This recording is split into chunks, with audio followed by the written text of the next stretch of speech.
नमस्कार दोस्तों, आप सभी का स्वागत है हिंदी ज्ञान भंडार में। आज हम आपके लिए लेके आए हैं समान हिंदी का प्रैक्टिस सेट। यह प्रैक्टिस सेट हिंदी की सभी परीक्षाओं के लिए बहुत ही महत्वपूर्ण है। इसको बिना स्किप किए अंत तक पूरा देखिएगा और वीडियो पसंद आने पे वीडियो को लाइक, शेयर और चैनल को सब्सक्राइब जरूर से करिएगा। तो चलिए आप शुरू करते हैं। हाँ, तो पहला प्रश्न देखिए, कह रहा है निम्न में कौन सा शब्द अंधकार का पर्यायवाची नहीं है। ऑप्शन है तम, अंधेरा, तिमिर और रुद्र। तो देखिए, आपका जो अंधकार का पर्यायवाची होता है ना, वो तम भी होता है, नहीं होगा, अंधेरा भी होता है, नहीं होगा, और तिमिर भी होता है। जो आपका ऑप्शन डी में है ना, रुद्र, ये आपका अंधकार का पर्यायवाची नहीं होता है, इसलिए आपका ऑप्शन डी वाला सही हो जाएगा। चलिए अगला प्रश्न देखते हैं। प्रश्न संख्या 2 कह रहा है माता पिता शब्द में कौन सा समास है। ऑप्शन है द्विगु, द्वंद्व, कर्मधारय और बहुब्रीहि। तो देखिए, हमने अपने समास वाले वीडियो में बताया था ना कि जिस समास में दोनों पद प्रधान हो, जहाँ पे दोनों पद की क्या हो, प्रधानता हो, वहाँ पे द्वंद्व समास होता है। ठीक है ना। यहाँ पे माता पिता है, माता पिता का जब समास विग्रह करेंगे ना, तब कैसे होगा, माता और पिता दोनों पद की प्रधानता रहेगी ना, इसलिए यहाँ पे द्वंद्व समास है। ऑप्शन बी वाला सही हो जाएगा। चलिए अगला प्रश्न देखते हैं। प्रश्न संख्या 3 कह रहा है दाम लगाना मुहावरे का अर्थ है। ऑप्शन है मूल्यांकना, पूरी कीमत देना, लागत मात्र देना और मोल भाव करना। तो देखिए, दाम लगाना का अर्थ क्या होता है, नहीं लोग कहते हैं कि दाम लगाइए, मतलब कि उसका मूल्य आंकिए, मतलब जिस चीज़ का लोग दाम लगाते हैं उसका मूल्य आंकते हैं ना, ये इतना का होगा, इतने का होगा, तो दाम लगाना का अर्थ क्या हो जाएगा, मूल्य आंकना। ऑप्शन ए वाला सही हो जाएगा। अगला प्रश्न देखिए। प्रश्न संख्या 4 कह रहा है रिक्त स्थान की पूर्ति कीजिए। आप प्रश्न क्या है देख लीजिए। प्रश्न है ताजमहल रिक्त स्थान एक अद्भुत नमूना है। ऑप्शन है शिल्पकला, स्थापत्य कला, चित्रकला और मूर्तिकला। मतलब कि जो ताजमहल है ना, तो ताजमहल किस कला का प्रतीक है, मतलब किस कला का नमूना है। तो जो ताजमहल है वो किसका नमूना है, वो शिल्पकला का नमूना है। उसमें शिल्पकला के लोग कलाकारी दिखाए हैं ना, शिल्पकारी अच्छी हुई है उसकी, तो इसलिए ऑप्शन ए वाला सही हो जाएगा। ताजमहल एक शिल्पकला का अद्भुत नमूना है। चलिए अगला प्रश्न देखते हैं। प्रश्न संख्या 5 कह रहा है निम्न पद्यांश को ध्यानपूर्वक पढ़िए और उसमें प्रयुक्त सही अलंकार का चयन कीजिए। पंक्ति क्या है, पंक्ति है मेरो मन अनंत कहाँ सुख पावे, जैसे उड़ी जहाज को पंछी फिर जहाज पे आवे। ऑप्शन है उपमा, रूपक, विभावना और यमक। तो इस पंक्ति में कौन सा अलंकार हो जाएगा। देखिए, पंक्ति है आपकी मेरो मन अनंत कहाँ सुख पावे, जैसे उड़ी जहाज को पंछी फिर जहाज पर आवे। मतलब कि पंछी जहाज से जैसे उड़ के फिर जहाज पे जाता है, वैसे मेरे मन को सुख कहाँ है। यहाँ क्या है, यहाँ उपमा दी जा रही है ना, तो यहाँ पे उपमा अलंकार हो जाएगा। ऑप्शन ए वाला सही हो जाएगा। अगला प्रश्न देखिए। अगले प्रश्न में निर्देश है, निर्देश पहले पढ़ लीजिए। निर्देश है कि 6 से 10 तक के प्रश्नों में दिए गए प्रश्नों के मुहावरे और लोकोक्तियों का सही अर्थ आपको इंगित करना है। अब प्रश्न संख्या 6 देखिए। प्रश्न संख्या 6 कह रहा है कि सांप मरे और लाठी न टूटे। मुहावरा है, मुहावरे का आपको अर्थ बताना है। ऑप्शन है जिसे गरज है उसकी चिंता क्या, नुकसान होने पर भी घमंड नहीं नष्ट होता, काम बन जाए नुकसान भी न हो, बुरे का साथ बुरा फल देता है। तो देखिए, सांप मरे और लाठी न टूटे, इसका अर्थ होता है कि काम भी बन जाए और नुकसान भी न हो। ऑप्शन सी वाला सही हो जाएगा। अगला प्रश्न देखिए। प्रश्न संख्या 7 कह रहा है थाली का बैगन, इसका अर्थ आपको बताना है। ऑप्शन है उदार होना, व्यंग्य वचन बोलना, हालत पतला होना, कोई निश्चित विचार न होना। तो देखिए, थाली का बैगन जो मुहावरा है, इसका आपका जो अर्थ होता है ना, वो होता है कि कोई निश्चित विचार न होना, इसलिए ऑप्शन डी वाला सही हो जाएगा। अगला प्रश्न देखिए। प्रश्न संख्या 8 कह रहा है काठ होना का अर्थ क्या है। ऑप्शन है सचेत होना, मूर्ख होना, निश्चेष्ट होना और स्तब्ध होना। तो देखिए, काठ होना, नहीं लोग कहते हैं जैसे कोई किसी को ऐसी खबर सुना दी जाए या कोई ऐसी बात कह दी जाए जिससे वो काठ हो जाता है, नहीं कहते तो काठ हो गए, मतलब कि एकाएक जैसे झटका लग जाता है ना, स्तब्ध हो जाते हैं लोग, मतलब ठगमुर्री मार देती, नहीं लोग कहते हैं ठगमुर्री मार देना। तो यहाँ पे क्या काठ होना का अर्थ होता है स्तब्ध होना। ऑप्शन डी वाला सही हो जाएगा। अगला प्रश्न देखिए। प्रश्न संख्या 9 कह रहा है पत्थर की लकीर का अर्थ क्या है। ऑप्शन है दृढ़ रहना, पत्थर से चित्र बनाना, पत्थर से लकीर खींचना, जिद्दी व्यक्ति। तो देखिए, पत्थर की लकीर का क्या होता है कि वो दृढ़ रहना, मतलब नहीं कहते मेरी जवान तो पत्थर की लकीर है, मतलब कि हमने जो कह दिया वो तो करेंगे ही करेंगे, दृढ़ प्रतिज्ञ रहना। ठीक है ना, ऑप्शन ए वाला सही हो जाएगा। अगला प्रश्न देखिए, प्रश्न संख्या 10 कह रहा है अंगारे उगलना का अर्थ बताना है आपको। ऑप्शन देख लीजिए। ऑप्शन है क्रोध में आकर कठोर शब्द कहना, आग फेंकना, लाल पीला होना, उतावली करना। देखिए अंगारे उगलना का अर्थ होता है ना, ये लोग कहते हैं तो अंगारे उगल रहे, मतलब कि जब आदमी क्रोध में आकर कठोर शब्द बोलता है ना तो उसे कहते हैं अंगारे उगलना। ऑप्शन ए वाला से हो जाएगा। अगला प्रश्न देखिए, प्रश्न संख्या 11 कह रहा है निम्नलिखित विशेष्य विशेषण युग्मों में एक गलत है और जो गलत है उसी को आपको पहचान करना है।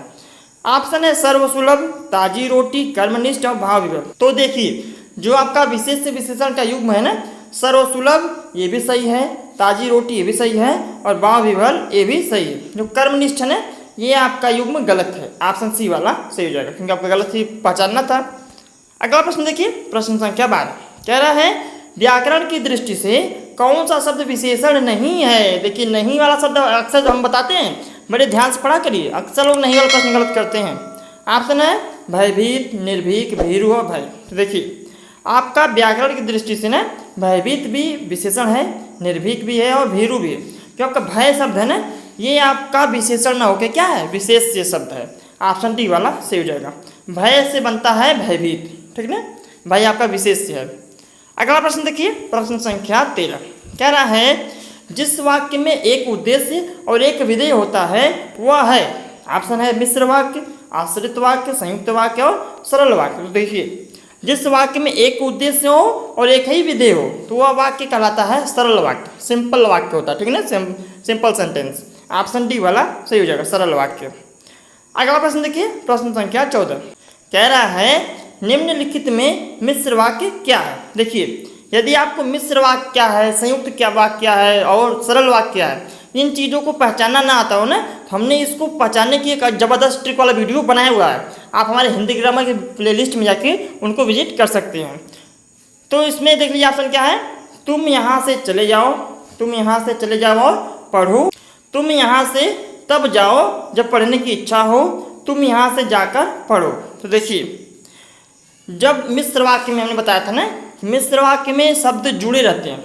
जैसे मिश्र वाक्य जुड़ेगा तो है, जुड़ने के लिए संयोजक वाक्य भी चाहिए, शब्द भी चाहिए, लेकिन ऐसे वाक्य जैसे एक चीज़ दूसरे पर डिपेंड हो। जैसे हमने बताया था ना ट्रिक वाले वीडियो में कि जो लोग देखे होंगे उनको पता होगा कि जैसे एक वाक्य जैसे है ना वो दूसरे पर निर्भर रहता है। मिश्र वाक्य की एक खासियत है पहचानने की, सबसे ज़बरदस्त ट्रिक यही है कि एक वाक्य दूसरे वाक्य पर निर्भर रहता है। जैसे कह रहा है तुम यहाँ से तब जाओ जब पढ़ने की इच्छा हो, निर्भर हुआ नहीं हुआ कि जब तक तुम्हारी पढ़ने की इच्छा ना हो तब तक तुम यहाँ से मत जाओ। एक वाक्य दूसरे पर निर्भर हुआ ना, इसलिए यहाँ पे जो ऑप्शन सी में है ये मिश्र वाक्य है। ऐसे ही वाक्य अब जहाँ भी देखें ना वो सारे मिश्र वाक्य होते हैं, आश्रित रहते हैं एक वाक्य दूसरे वाक्य पर। चलिए अगला प्रश्न देखते हैं, प्रश्न संख्या 15 कह रहा है हिंदी भाषा का लिपि है। क्या है हिंदी भाषा का लिपि? ऑप्शन है गुरुमुखी, ब्राह्मी, फारसी और देवनागरी। हिंदी भाषा का लिपि क्या है? देवनागरी से भी लोग जानते होंगे, बहुत इजी क्वेश्चन है। ऑप्शन डी वाला सही हो जाएगा। अगला प्रश्न देखिए, प्रश्न संख्या 16 कह रहा है प्रेम का विलोम शब्द है। प्रेम का विलोम शब्द क्या होता है? ऑप्शन है घृणा, पाप, कल्याण, स्नेह। तो प्रेम का विलोम घृणा, भाई जो प्रेम करेगा वो घृणा, घृणा मतलब नफरत होता है, ठीक है। ऑप्शन ए वाला सही हो जाएगा। अगला प्रश्न देखिए, प्रश्न संख्या 17 कह रहा है विविधता में प्रत्यय कौन सा है? विविधता में प्रयुक्त प्रत्यय पूछ रहा है। ऑप्शन है आ, ता, धता और वी। देखिए वी तो होगा नहीं, क्योंकि आप सभी लोग पता है कि प्रत्यय कहाँ लगते हैं? अंत में लगते हैं। तो वी तो आपका पहले है, उपसर्ग पहले लगता है, ठीक है। तो विविधता में ता प्रत्यय है। ऑप्शन बी वाला सही हो जाएगा। अगला प्रश्न देखिए, प्रश्न संख्या 18 कह रहा कमल नयन में कौन सा समास है? ऑप्शन है तत्पुरुष समास, द्विगु समास, बहुव्रीहि समास और द्वंद्व समास। देखिए कमल नयन में तो होता है कर्मधारय समास, लेकिन ऑप्शन में है नहीं, तो कर्मधारय ना होके यहाँ पे बहुव्रीहि हो जाएगा। जैसे हमने बताया था ना समास वाले वीडियो में कि कर्मधारय समास और बहुव्रीहि समास में बहुत ज़्यादा फर्क नहीं है। कर्मधारय समास और बहुव्रीहि समास दोनों मिलते जुलते हैं, उसके समास विग्रह पर डिपेंड करता है कि वह कौन सा समास आप उसका विग्रह कैसे कर रहे हैं। जैसे एक एक शब्द के दोनों समास हो सकते हैं। जैसे हमने बताया था पीताम्बर है ना, पीताम्बर में आपका कर्मधारय समास भी होता है और बहुव्रीहि समास भी होता है, वो समास विग्रह पर डिपेंड करता है। इसी प्रकार कमल नयन में भी है। जैसे बहुव्रीहि समास दिया है तो बहुव्रीहि समास हो जाएगा, लेकिन अगर कर्मधारय रहता तो कर्मधारय समास होता है। ऑप्शन सी वाला सही हो जाएगा, बहुव्रीहि समास, ठीक है। चलिए अगला प्रश्न देखते हैं। प्रश्न संख्या 19 कह रहा है हानि लाभ में कौन सा समास है। ऑप्शन है द्विगु समास, तत्पुरुष समास, बहुव्रीहि समास और इनमें से कोई नहीं।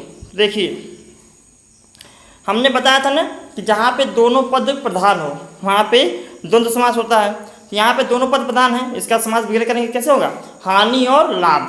तो यहाँ पे द्वंद्व समास ऑप्शन में है नहीं, इसलिए इनमें से कोई नहीं वाला ऑप्शन सही हो जाएगा। ऑप्शन डी, इसमें द्वंद्व समास है, ठीक है ना। अगला प्रश्न देखिए, प्रश्न संख्या 20 कह रहा है न नौ मन तेल होगा न राधा नाचेगी। इसका अर्थ है, ऑप्शन है काम से जी चुराना, मन लगाकर काम करना, बुरा सोचना, असंभव कार्य। तो देखिए सीधे सीधे स्पष्ट अर्थ इसका निकल रहा है कि न नौ मन तेल होगा न राधा नाचेगी, मतलब ऐसा कार्य होने वाला है जो असंभव है। न राधा नाचेगी क्या मतलब है, असंभव कार्य होना, इसका अर्थ क्या आ जाए, असंभव कार्य। ऑप्शन डी वाला सही हो जाएगा। अगला प्रश्न देखिए, प्रश्न संख्या 21 कह रहा है इनमें से शुद्ध वर्तनी वाला शब्द कौन सा है। ऑप्शन है आशीर्वाद, आशीर्वाद, आशीर्वाद और आशीर्वाद। ऑप्शन सी वाला सही हो जाएगा। अगला प्रश्न देखिए, प्रश्न संख्या 22 कह रहा महाश्वेता किसका पर्यायवाची है। ऑप्शन है लक्ष्मी, सरस्वती, पार्वती और सीता। तो महाश्वेता किसका पर्यायवाची है, बहुत लोगों को पता होगा, महाश्वेता आपका सरस्वती जी का पर्यायवाची है। ऑप्शन सी वाला सही हो जाएगा। अगला प्रश्न देखिए, प्रश्न संख्या 23 कह रहा मोर का पर्यायवाची इनमें से क्या है। ऑप्शन है कलापी, तड़ित, विशिख और विलक्षण। तो मोर का पर्यायवाची क्या होता है, कलापी होता है ना। ऑप्शन ए वाला सही हो जाएगा। अगला प्रश्न देखिए, प्रश्न संख्या 24 कह रहा मनमाना में कौन सा समास है। ऑप्शन है अव्ययी भाव समास, कर्मधारय समास, तत्पुरुष समास और बहुव्रीहि समास। तो देखिए मनमाना में आपका अव्ययी भाव समास है, ठीक है ना। ऑप्शन ए वाला सही हो जाएगा। इसका जब समास विग्रह करेंगे ना, कैसे करेंगे, मनमाना, मन के अनुसार, मन नहीं मनमाना है, जैसा मन करता है वैसा काम करता है, मन के अनुसार काम करता है, ठीक है ना। ऑप्शन ए वाला सही हो जाएगा। अगला प्रश्न देखिए, प्रश्न संख्या 25 जो कि हमारा अंतिम प्रश्न है, इसके बाद आपको अपना प्रश्न मिलेगा।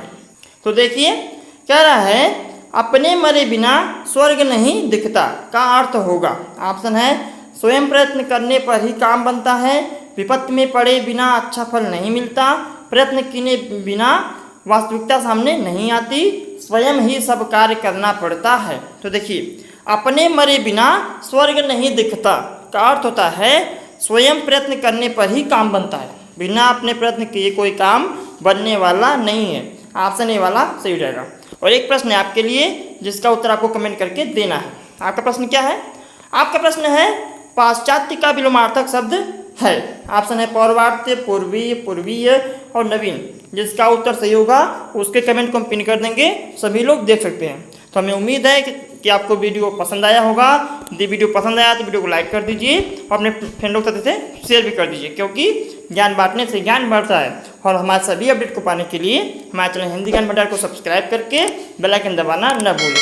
तो यदि आपको इसकी PDF चाहिए ना वीडियो पाने के लिए, आप हमारे टेलीग्राम चैनल हिंदी ज्ञान भंडार को ज्वाइन कर सकते हैं, जो कि बिल्कुल निःशुल्क है। तो मिलते हैं अगले वीडियो में, तब तक के लिए धन्यवाद। Thanks for watching.